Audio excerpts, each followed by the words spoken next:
Yung mga kaibigan din ni Xi Jinping ang naglagay nun, sa gobyerno ng Pilipinas para tingnan natin kung ano ang magiging reaksyon ng mamamayang Pilipino. Baka kasi sila hirap na at yung iba sa kanila maisipan na lang 'no, na mas okey siguro magpasakop na lang tayo sa China. So yun yung testing the water, mga kababayan. Kung gano'n yung nakita nilang reaksyon sa ating mga kababayan, eh, baka nagtuloy-tuloy ho yang mga yan. 'Di po ba? Eh, hindi, umaalma ang mamamayang Pilipino, "Ayaw namin 'yan, hindi kami papayag na maging probinsya ng China ang Pilipinas." Hindi nagtuloy-tuloy, 'di po ba?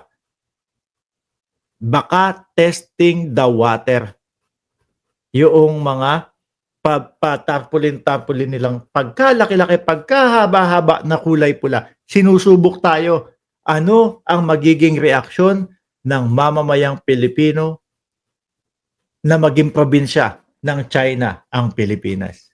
Eh, negatibo po. Sorry, hindi natuloy.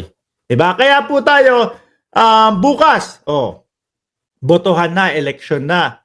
Pumili po tayo, mga kababayan, nung mga kandidato na para sa Pilipino, na para sa Pilipinas po talaga, mga bossing.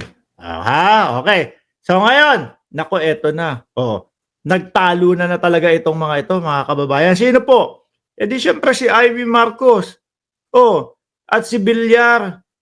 Di ba? PDP laban formally welcomes Amy Marcos and Camille Villar as guest candidates for the 2025 national and local election, mga kababayan. Isa-isahin natin, ano? Si Amy, mga bossing, feeling ko talaga nainggit lang yan kay Robin Padilla, eh. Gustong mag-number one. Gusto niyang mag-number one. No, kasi nung iniangat ni Pangulong Bongbong Marcos yung kamay niya doon sa alyansa, pumapasok ho yan. Pumapasok po sa survey yan. Kaya nga sabi nung ibang mga loyalista, galit na ako kay Amy, eh. Kaya lang nakita ko na sinusuportahan pa din ni Pangulong Bongbong Marcos si Amy. O sige, pikit mata, iboboto ko yan, si Amy Marcos. May mga ganun pa pong desisyon. Sige, no problem, 12-0. No? Wala tayong magagawa. Ba't adan? Ba't adan? Diba? Wala ka nang magagawa. Ba't adan? Ba't adan? Hindi, sabi ng mga iba, wala tayong magagawa, eh. Sinusuportahan pa din ni Pangulong Bongbong Marcos, di sige, iboto na natin. Kaso siguro nakita si Robin Padilla, number 1, aba, hindi po pwede 'to. Kailangan makuha ko din ang boto ng DDS. Uutuin ko sila sa pamamagitan ng paghihiring, sabi ni Anilet ek mo. Di ho ba? Kaso hindi siya pinapaniwalaan nung mga DDS. Bumagsak po ang kandidatura. Tapos nung nakita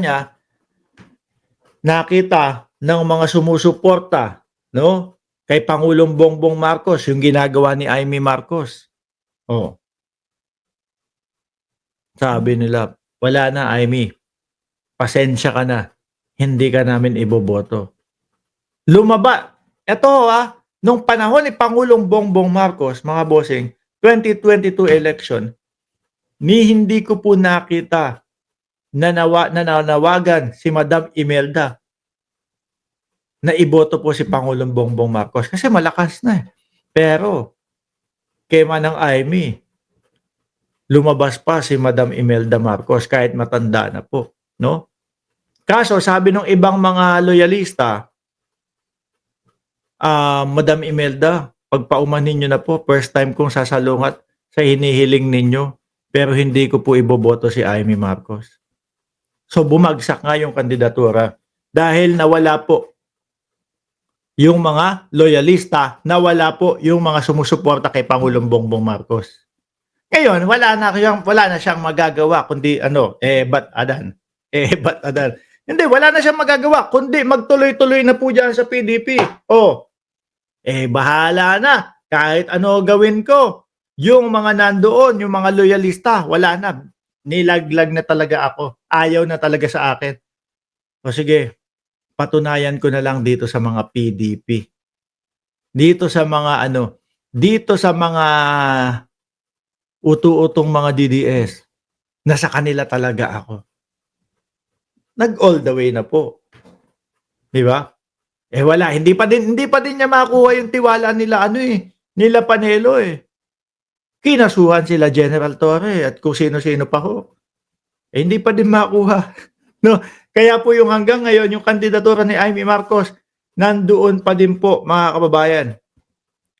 Nasa ilalim po, no? Hindi makaalpas sa number 15. Camille Villar. Si Camille, nasa alyansa, no? Yung kanyang pangalan, 1 bilyon na ang actually parehas sila. 1 bilyon na daw ang nagastos sa pangangampanya. Pero yung pangalan niya nandun pa din sa pan-12 ho, mga bossing. 'Di ba? Biruin mo gano'n na kalaki yung nagastos mo. Pero pan-12 pa din yung pangalan mo. Oh. Kaya ang ginawa, baka iniisip nung mga Duterte na solid alyansa lang ako. Ang pamilya namin mga maka-Duterte 'tong mga 'to. Kaya siguro ayaw sa akin ng mga DDS. No? Kasi nandito ako sa alyansa. Sige nga, sabihin ko sa kanila na nasa gitna lang din ako. Kaya po ayun, nagtuloy-tuloy din si Camille Villar. Kailangan nilang ituloy-tuloy yan at pangatawanan ho, mga kababayan. Bakit? Kasi nga wala silang babalikan eh. No? Wala ho silang babalikan, mga bossing, sa alyansa o wala po silang babalikan sa sumusuporta sa gobyerno. Hindi po talaga sila iboboto, mga kababayan. Dahil alam na nandoon sila sa Duterte side. Manang Aimee, para nga ho sa akin, pagtatraidor sa kapatid yung ginawa eh. Para lang ho sa akin, mga kababayan. Malay nyo, hindi sa inyo, no? Oh, di po ba?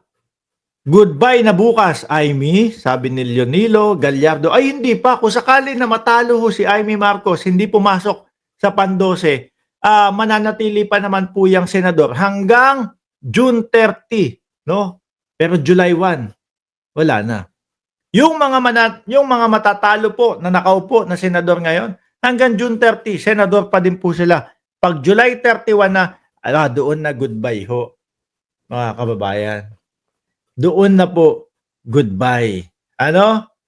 O ngayon, pakinggan natin si Camille Villar, mga kababayan, no?